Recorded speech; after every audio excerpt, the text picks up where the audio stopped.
Tenía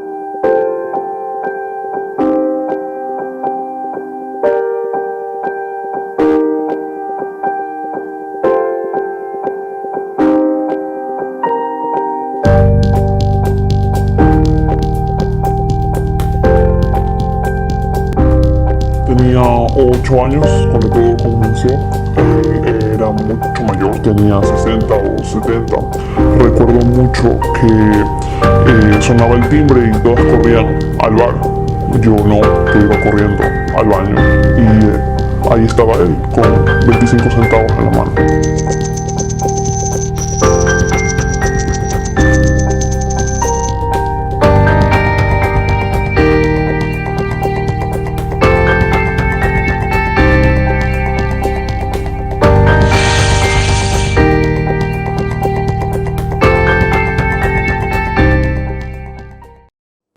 Las agresiones sexuales a mujeres en Guayaquil es un tema de larga data, que no discrimina edades, razas o condiciones económicas.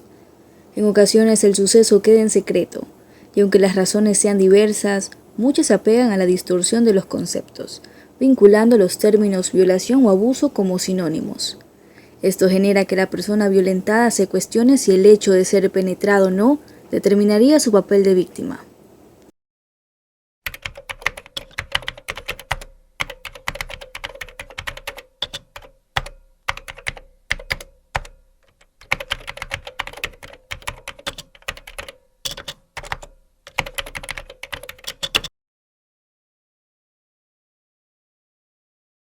Abuso sexual es todo lo que ocurra sobre el cuerpo de una persona sin que haya penetración.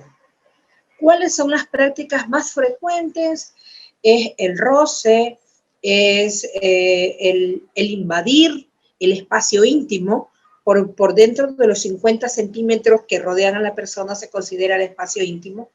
El que la persona se acerque a ese espacio sin que tú lo estés permitiendo o facilitando se considera invasión, y pudiera ser lo previo justamente a ese tocamiento, a ese roce con los genitales en una parte, en tus glúteos, en tus caderas, si eres adolescente, si eres adulto. Pero si es un niño o una niña, podría ser que papá está bañando y que bajo la práctica de enjabonar o limpiar tu piel con la esponja, hay allí un roce que genera incomodidad en la criatura. Por eso la necesidad de, cuando hablamos del acoso sexual o del abuso sexual, poder identificar que es todo acto que provoca incomodidad en la víctima. Violación ya implica la parte de penetrar y transgredir los límites del cuerpo del otro. No solamente el coito en ese momento, no solamente la penetración, sino también el hecho de que va acompañado con la parte violenta, va acompañado con la parte de agredir y transgredir los límites del cuerpo de los demás, los límites del cuerpo del otro, de reducir al otro como una cosa, no solamente para abusar de ella en ese momento, ya sea por una caricia, sino más bien ya de lleno a maltratarla a nivel sexual. Pasó en la escuela, tenía 8 años. El agresor tenía entre 60 o 70, él era el conserje, el que limpiaba los baños. Y mi mamá, ella no teníamos tanta plata, entonces ella lo que hacía era hacerme sanduchitos, darme juguitos, no me daba plata. Y bueno, ya saben que 50, 25 centavos era bastante cuando uno está en la escuela, era lo máximo, uno compraba bastantes cosas. Entonces bueno, al final yo iba solo con eso y mis compañeros siempre tenían plata, siempre iban al bar y compraban cosas. Obviamente yo me ponía mal, me cohibía y me iba a encerrar al baño.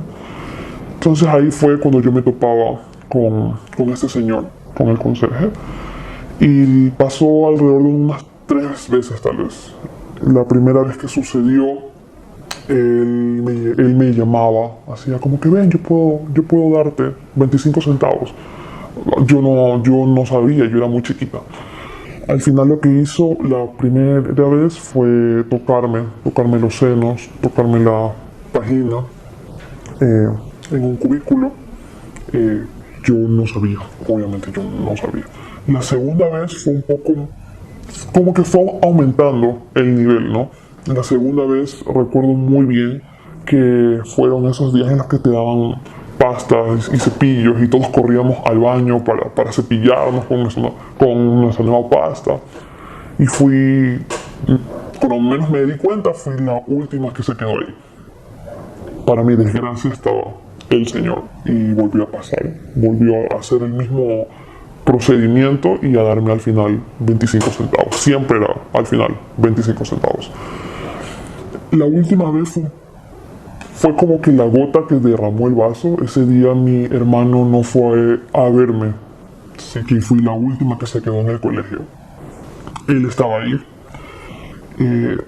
Esta vez él como que me aló hacia el baño a pesar de que yo le estaba diciendo que no.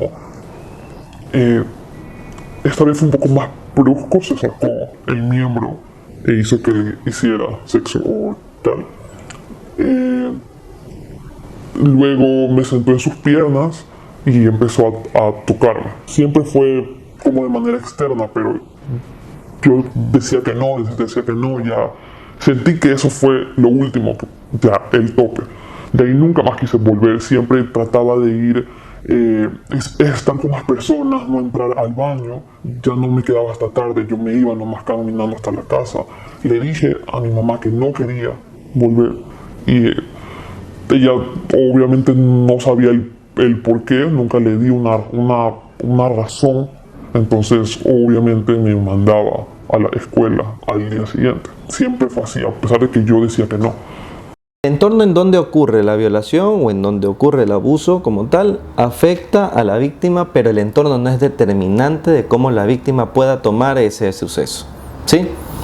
Ok, ¿afecta en qué sentido? Que es un elemento más de la situación del abuso, de la violación. Por ejemplo, si ocurre en la escuela, lo más probable es que la niña no quiera volver a la escuela, no quiera regresar a estudiar, y no solamente a esa escuela, sino que también exista un estancamiento o una inhibición en cuanto al estudio. No quiere estudiar, no quiere saber absolutamente nada y empieza a inclusive tener elevados niveles de ansiedad, ataques de pánico, como mencioné también, terrores nocturnos, en donde no quiere ir. Es como si la vida se les fuera, y eso hay que escuchar. Siempre supe que algo andaba mal, que lo que sentía no estaba bien, el ocultarlo, el por qué. No fue hasta que crecí que me di cuenta que había sido violada. Y la violación es penetración por vía anal, vaginal u oral.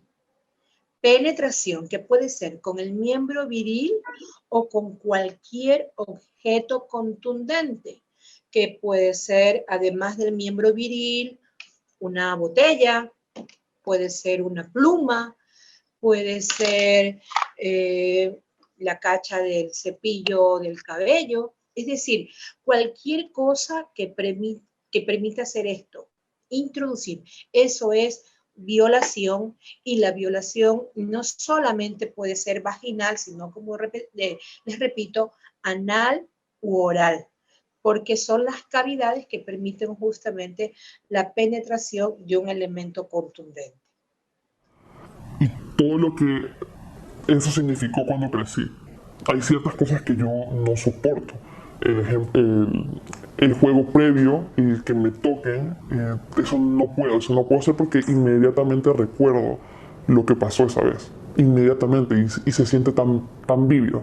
De acuerdo a la estadística señalada por el Instituto Nacional de Estadísticas y Censos, INEC, en el 2019 se tuvo conocimiento que el 64.9% de mujeres ecuatorianas fueron víctimas de violencia total a lo largo de sus vidas, de las cuales el 32.7% fueron víctimas de abusos sexuales y violación. Esto ocurrió cuando yo tenía exactamente 7 años. Yo salía de la escuela y estaba esperando a que mi mamá me vaya a ver. Entonces ella siempre me advirtió que nunca me vaya con nadie extraño, solo con ella. Ese día, de manera sorpresiva, llegó mi papá. Y cuando él venía a la casa, era como ver a Papá Noel, porque él no vive en Ecuador, él vive en Estados Unidos. Entonces siempre iba de vez en cuando. Esta vez él fue a verme a la escuela, y pese a que mi mamá me dijo que nunca me vaya con nadie extraño, él no era un extraño. Bueno, yo me subí al carro para ir a la casa, y para ir a la casa el camino es uno solo siempre. Subimos el puente, pasamos por las flores y llegamos a casa. Ese día no hubo puente, ni hubo flores. Antes de subir al puente, él se desvía y entra a un callejón.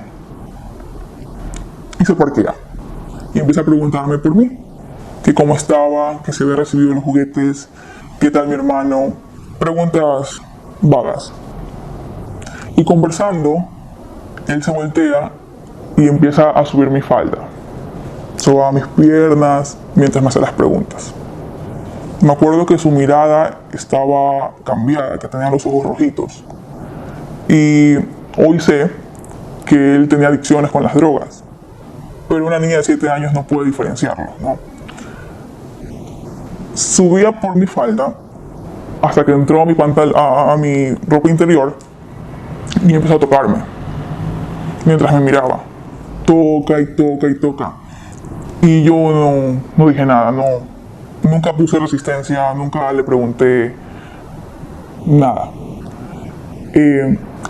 Eso duró unos 6 minutos, que para mí fueron horas. Y él reacciona y me pide disculpas. Me dice, hijita linda, lo siento, no sé qué pasa, perdóname, no soy yo. Y yo que le iba a perdonar, si él era mi Dios. La violencia sexual ocurre mayoritariamente en el contexto intrafamiliar y se ubica que los agresores están identificados como miembros de la familia. En la mayoría de los casos, de lo que nos dicen las investigaciones, son los propios padres, hermanos mayores, alguien cercano al entorno familiar como un abuelito, un tío, y quien abusa, quien somete, quien agrede, lo hace a partir, en ocasiones, del chantaje, en otras ocasiones de la amenaza. El chantaje es, te doy el caramelo, te doy un regalo, y empiezan a tocar. Ocurre mayoritariamente con niños y niñas a muy temprana edad. Cuando el abusador es el padre,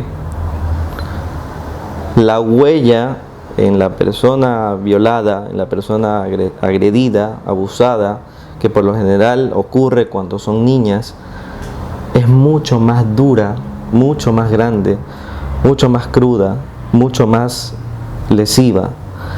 Es una huella no solamente que pasa al cuerpo, es una huella que queda inclusive en el psiquismo. ¿Qué puede hacer del psiquismo? Puede hacer que éste quede fisurado, que éste quede muy frágil, extremadamente frágil. Pasa un señor que vendía helados y él me dice, ¿quieres un helado? Asumo que asentí, no lo sé. Y me acuerdo que me pide un helado de cono de frutilla. Yo odio el helado de frutilla. No me gusta. Me da el helado y nos fuimos a la casa. Nunca me dijo, esto es un secreto, no digas nada. Era tácito nuestra relación. Él decía y yo hacía. Y él se fue. Cuando él se va, todo lo que pasa también. Entonces, esa historia se enterró y se murió para siempre. Y no fue hasta que era adulta que una amiga del colegio me cuenta una historia parecida, que todos los recuerdos comienzan a destaparse. Y dije, a mí también me pasó. Entonces la niña piensa, ¿cómo es posible que mi padre me haga esto? Pero eso lo piensa después, no lo piensa en ese momento. En ese momento tal vez la niña tenga ciertas sensaciones de, ok, esto no está bien, esto está mal. Y en el mejor de los casos haya un grito, un llamado a la madre. ¿Cuál sería el acabose en ese momento? Que no haya una escucha para ese grito ahogado. La comunicación es importante en los esfuerzos para erradicar la violencia de género. Según cifras oficiales de las fiscalías especializadas, en Ecuador hay un promedio de 11 mujeres violadas cada día en los últimos 3 años. Esto según el registro de denuncias emitidas. Sin embargo, pese a que existen campañas, charlas y movimientos que promulgan su prevención, los registros de denuncias realizadas siguen siendo un tema ambiguo, puesto que quienes fueron víctimas durante su niñez generalmente no emitieron denuncias al respecto por ignorancia, sentimiento de culpabilidad y miedo al señalamiento en el mismo espacio de confianza. Por lo que hablar sobre violaciones y abusos sexuales sigue siendo un espacio vetado en la comunicación de las niñas. Si el sistema de justicia no contempla la salud emocional, cómo está el cuadro psicológico de la víctima, el sistema de justicia se convierte en un espacio expulsor, porque no está considerando justamente cómo está la salud emocional de la víctima, cómo está psicológicamente. Una víctima de violencia sexual, de abuso sexual, tiene una alteración. Estamos en una época todavía que se escucha machismo, todavía en donde se cree que el machismo solamente es cosa de hombres y no necesariamente es así. Hay mitos, hay frases que se repiten constantemente a nivel cultural, como por ejemplo, el hombre es de la calle, la mujer es de la casa. No te vistas así porque tú mismo buscas esto. Entonces son frases que se quedan impregnadas en el imaginario social y a su vez en las familias, las personas que conforman la familia, y eso también contribuye a que de cierta manera la persona se sienta culpable de aquello. Pero nunca la víctima es culpable de aquella violación, de aquel hecho, para nada. Sino que lastimosamente es un hecho que afecta tanto que la pregunta que se resume en eso es ¿por qué me pasó a mí? Y es una pregunta lastimosamente muy dura, muy cruda, porque es cierto, es una pregunta que no tiene respuesta. ¿Por qué me pasó a mí? No tiene respuesta. Mi historia de violación se da alrededor de los 4 a 6 años de edad. ¿Quién fue? Realmente es todavía una incertidumbre para mí, porque no sé si culpar al actor físico o material de los hechos o a la persona que lo permitió o accedió, que fue en este caso mi mamá. La madre ofrece a la hija para que otro comercialice sexualmente de ella, para que el otro abuse sexualmente de ella, la viole, por decirlo de alguna manera. Eso no hace que la madre no sea una abusadora, lo es, porque ahí hay un abuso de poder. Está quien la viola y al mismo tiempo la madre quien la ofrece. Entonces ella está en ese momento como soy un simple objeto transaccional. Bastante inestable, padres separados, mi mamá tenía conductas adictivas a las drogas y eso causó que mi infancia sea bastante difícil de lidiar por ese aspecto. Como que yo crecí con esta pérdida física de mi mamá, que para todo niño es difícil de afrontar porque uno no entiende por qué su mamá, que es la persona que siempre debería estar, no está, y bloqueando totalmente todos estos recuerdos. Entonces, mientras iba creciendo, mi infancia fue tranquila dentro de lo posible con mi papá y mi familia paterna y nunca tuve ningún flashback o cosa que me haga sentir que algo estaba mal hasta cuando cumplí 16, 17 años, que sentía o tenía varios sueños relacionados a momentos específicos de mi niñez con mi mamá. Y ahí entra la parte de ir a terapia, porque cuando yo era más chiquita y mi mamá se fue del país, tuve un proceso de doctores, psicólogos que permitieron como que esta custodia de mi padre. Entonces, cuando era pequeña le informé a mi papá que probablemente yo haya bloqueado muchas cosas de mi vida porque como mi infancia fue difícil con esta persona y sus conductas adictivas, pude que haya tenido algún tipo de abuso como tal y simplemente lo haya bloqueado y que eso estaba bien porque para una niña es mejor no recordar. Pero que si en el paso del tiempo tenía estos recuerdos, era muy recomendable que regrese a terapia para poder controlarlos. Una vez en terapia, lo que hicieron conmigo fueron terapias de regresión para recordar todos estos procesos o momentos que viví. La regresión es un mecanismo de defensa y como todo mecanismo de defensa viene de una instancia psíquica llamada yo, ¿sí? En donde existen otras instancias psíquicas, pero este mecanismo de defensa permite que se recuerden ciertos eventos ocurridos en el pasado y se los vivencie en ese momento en el presente.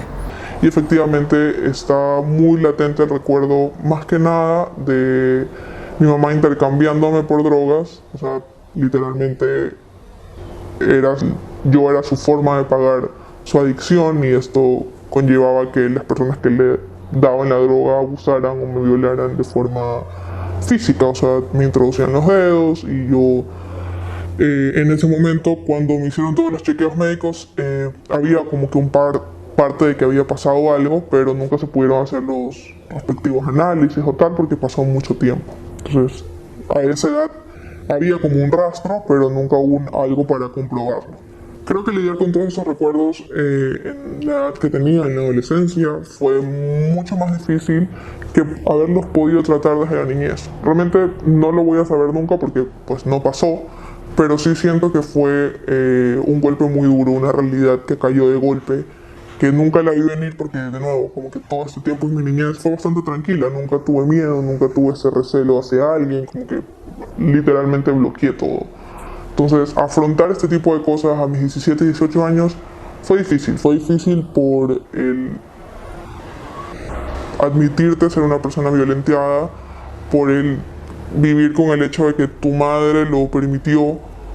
Por cierto punto, la culpa creo que es una de las cosas más duras que tienes que afrontar y dejar ir, porque no es culpa tuya. Pero son todas estas ideas que se te vienen a la cabeza porque ya eres una persona mucho más formada y ya tienes estos contextos. ¿Cuál es la dificultad que existe con la regresión? Que si en el pasado hubieron ciertos síntomas o no hubieron síntomas, cuando se recuerda constantemente y se lo trate de vivificar en el presente, los síntomas que aparecen en el presente son más duros. Hay un antes y un después del reconocerme como víctima de violación. Creo que socialmente tengo mucho más recelo con las personas que están cerca, con las personas en las que confío. De una u otra forma me he vuelto como que más distante de ciertas personas o de ciertas conductas. Por ejemplo, no creo que pueda convivir con alguien que tenga un tema de adicción a drogas, que es muy difícil de sobrellevar, y socialmente sí me he retraído un poco. Sexualmente creo que no, creo que gracias a Dios o a las terapias no tengo un mal recuerdo físico en ese momento. O sea, sé qué pasó, sé lo que pasó, pero en el momento de yo estar en una relación sexual no es como que se me viene a la cabeza ni nada. Está como que siento que muy bien tratado por todos los profesionales que pudieron haberlo tratado, y creo que es eso lo que me permite hoy hablarlo y conversarlo de una manera más tranquila, el aceptarme como víctima, el dar mi testimonio, el hablarlo en voz alta y aceptar que todo esto pasó, e intentar entenderlo e intentar sanarlo más que nada. El segmento infantil forma parte de los grupos vulnerables y por lo tanto de atención prioritaria, para quienes el maltrato sexual es un factor que marca sus vidas incluso después de compartir la experiencia. La niña es utilizada para la estimulación sexual de su agresor, donde el consentimiento no existe o no pudo ser dado. Además, constituye el sector menos proclive a informar a su círculo de confianza sobre el abuso o violación, por lo que la victimización queda en silencio. Las consecuencias que existen en el abuso sexual ante una niña realmente son devastadoras. Son una marca que queda ahí, una huella que queda ahí, un estigma que queda ahí, que a veces la niña quiere sacarse como si fuera de su propio cuerpo. Si pudieran regresar al tiempo, harían lo imposible por hacerlo y que eso no ocurra. Y el cuerpo se manifiesta mostrando ciertos síntomas. Por ejemplo, la enuresis, que es tener fallas a nivel de la orina. La encopresis, que es tener fallas a nivel de la parte de las heces, del control de los esfínteres. Terrores nocturnos, que son los que conocemos como pesadillas, pero en la infancia son cuestiones que literalmente es un alto nivel de angustia, un alto nivel de ansiedad, en donde el niño o la niña, en la mayoría de los casos las niñas, no lo pueden transmitir. Entonces, hay un síntoma más que es la inhibición, que es quedarse calladas, aislarse, a veces llorar de la nada, estar irritable, no comer en exceso. Eso como algo que se puede ver, algo que se puede evidenciar. En la escuela también, el aprendizaje, se puede generar inclusive niñas que pasan mucho tiempo distraídas, entre comillas, porque no quieren saber algo, ¿verdad? Entonces Todos estos síntomas que podemos ver al principio se pueden creer en el Vox Populi como mal comportamiento, por decirlo de alguna manera, pero en realidad son mensajes que tratan de decir por algo que no se puede manifestar. En la adolescencia es más común ver cutting, por ejemplo, que son los cortes que se hacen, te hacen en las piernas, en los brazos, estados depresivos, estados de ansiedad, asimismo trastornos en la alimentación, problemas de alimentación, entre otras dificultades que van a llevar a la persona a no querer saber sobre el acto sexual, no solamente sobre el asunto de la violación, sino sobre la sexualidad a veces en sí. El espacio psicológico, si bien tiene como objetivo restablecer la salud emocional de las víctimas, no es tan fácil hacer un proceso terapéutico y se requiere de perseverancia y se requiere de permanencia en ese proceso terapéutico, porque la violencia sexual deja huellas y afectaciones en la salud mental de las víctimas muy profundas, muy graves, y se requiere de un tiempo importante para poder restablecer de manera efectiva la salud emocional de las víctimas. Así que allí el Estado tiene una deuda con las víctimas. El Estado es ineficiente al brindar atención terapéutica a las víctimas de violencia sexual. Lo que no se manifiesta con las palabras se manifiesta en el cuerpo. Y en otras ocasiones lo que no se manifiesta ni en el cuerpo ni con las palabras se manifiesta con... a veces no se manifiesta. Es como si no hubiera pasado nada. Bueno, no superó aquel momento y no. Toda violación, todo abuso sexual deja huella. Pasó aproximadamente cuando yo tenía 8 años. Era alguien que considerábamos un familiar, prácticamente un familiar, pero no por sangre, ¿no? Cuando comenzó a acosarme, creo que había tenido 18, 19 años, porque ya era mayor que yo, mayor de edad también. O sea, empezó todo siendo acoso al comienzo. Él me acosaba, iba atrás mío, me intentaba tocar, me tocaba, cosas por el estilo. Y ya años después, porque eso estuvo aproximadamente unos 2, 3 años, y creo que cuando yo tenía 11 años aproximadamente, ya fue violación en sí. Se supone que en la familia es donde más segura tiene que estar. Ahí es el entorno que más deja huella. Cuando ocurre dentro de la casa, cuando ocurre dentro del lugar donde vive. Porque viene la pregunta que se puede formular en terapia, inconscientemente hablando. Si en este lugar, que es donde debo sentirme segura, no estuve segura, ¿en qué otro lugar lo voy a estar? Siento que en algún momento de mi vida no dejé que influyera. Fue algo que no permití que causara mayor repercusión en mí, hasta que, ya te digo, me cayó el baldazo de Sofía, y hoy en día puedo decirte que me pesa. O sea, siento que es un tema el cual me pesa mucho, ya que es algo con lo que cargo todavía, pero que, no sé, me dio cierta fortaleza como que para asumir y afrontar cosas que antes negaba, ya, por decirlo. ¿Cuánto valor se le debe dar a una mujer, por decirlo así? O cuán importantes son. O sea, es necesario hablarlo, y yo no lo puedo hablar con mis padres porque tienen el mismo tabú de que tema que no se habla, tema que no se dice. O sea, se ven las noticias, pero no es algo que pasa en mi casa. Ellos no están enterados de que su hija fue violada o fue abusada por años, sobre todo alguien a quien le tenían tanta confianza. Como todavía, lastimosamente todavía está la parte de tabú, de la vergüenza social, de qué dirán los demás, qué dirá la familia y todo lo demás, es mejor, entre comillas, quedarse callado. Eso es lo que se cree todavía. Reconocerse a sí mismas como víctimas al llegar a una edad adulta significa para estas mujeres pararse frente al espejo del pasado una vez más. Ellas vuelven a tener 6 u 8 años. Contarlo no va a evitar que el daño desaparezca, pero desvela la magnitud de la violencia sexual que está oculta y sucede diariamente y de manera multicausal con nuestras niñas. Para el Estado, la mayor evidencia debe ser el relato.